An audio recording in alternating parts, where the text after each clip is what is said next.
A Worrisome Affliction, a HFY story. Written by Bad12.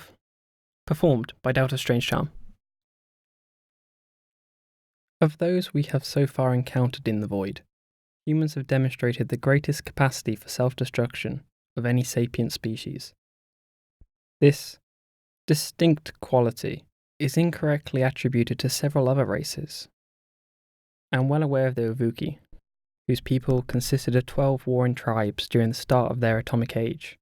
9 of them simultaneously learned to split the atom, and the ensuing exchange rendered the planet a burnt-out husk within 6 of their days. In fact, it was the incident that provoked the Conclave to enact the Divine Intervention Protocol. Sort of a dramatic name for such a militaristic manoeuvre, but it saved lives nonetheless. Since the Ovuki ceased to exist, 9 more pre-void flight species have been saved and successfully integrated into society at large. So too am I cognizant of the emission. So far, the only post-void flight species to go extinct. Theirs was a strange society. At best, I could describe it as a sort of military and metrocratic theocracy.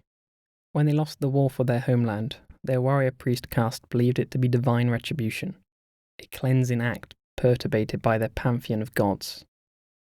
Cleansing acts are common amongst religions of many species. Human texts mention a great flood, and our own books speak of a firestorm that was likely solar in nature. The difference is we survived. We found redemption, and continued to procreate. Not so with the emission, who committed ritualistic suicide to complete their god's punishment. So tragic was the loss that the victors could not bear the consequences of their actions. They made landfall and gave proper rites to as many bodies as they could before eradicating the monument and leaving the planet untouched any further. Why then, you ask, do I call humans the most self-destructive species yet known? How could they, with their comfortable lives, their young but sprawling frontier, their mostly united and largely peaceful society, ever stand against the likes of the Ishman and the Ovuki? Our society stands upon the pillars of 6 schools of thought. One of the core pillars is the duality of mind, the idea that each individual is made of the corporeal and the incorporeal, the physical and the spirit. The spirit cultivates the physical. I once described it to a dear human friend in a layman's terms, as the spirit shaping the body to best carry out its will. Of the spirit, there are 2 halves, values deemed compatible with life, and those deemed incompatible with life. With enough of the former, the body grows strong, and the spirit flourishes. Too much of the latter, however, and the individual is rendered weak and feeble-minded. We were once a warrior people, and the old ways still colour our modern lives. For us, death is compatible with life. A friend, a family member, an enemy. Death is natural and should be embraced, but it should be a good death. Die with your last breath spent raging against your enemy. Die quietly in your bed surrounded by those whose lives you bettered. Die alone, spending every second of your final hours improving yourself. Do not mourn for the lost, and do not grieve for them. And indeed, a great many were lost during this war. When the unknown aggressors fell from the void to take our world, it was the humans that immediately came to our aid. I was there during the pivotal moment, after my ship had crashed. I was one of the few left to hold the final line.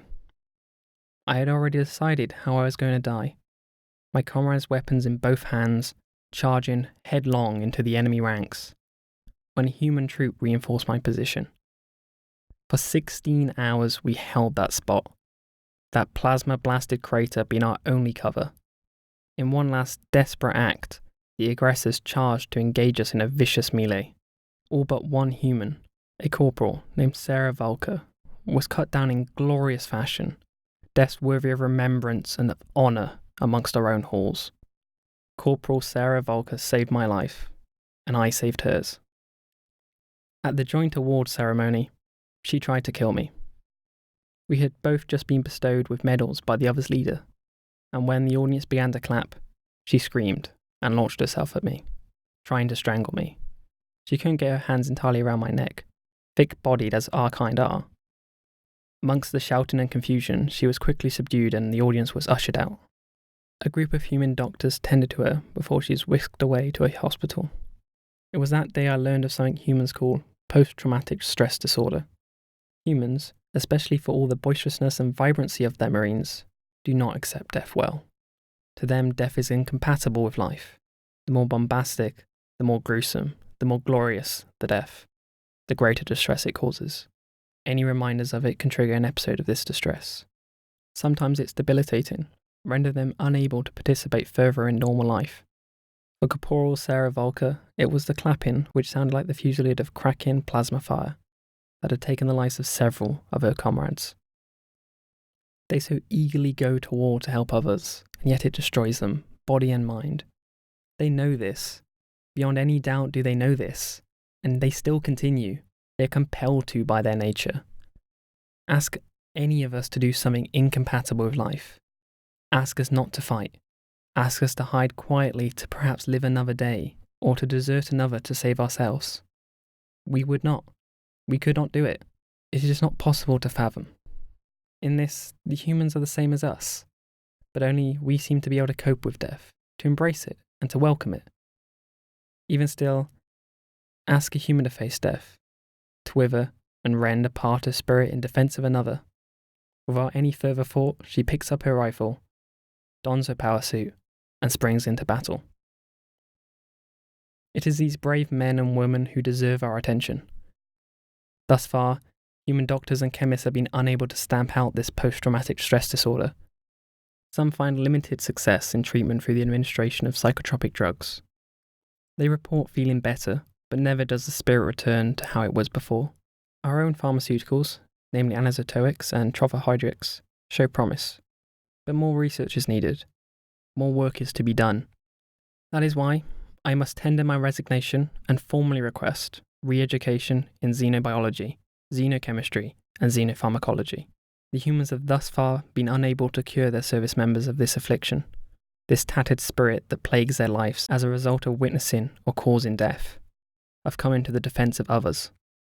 I must devote the rest of my life to help with these men and women. To not do so is incompatible with life. Herschel Nalick, 2nd Admiral, 6th Gotha Void Fleet.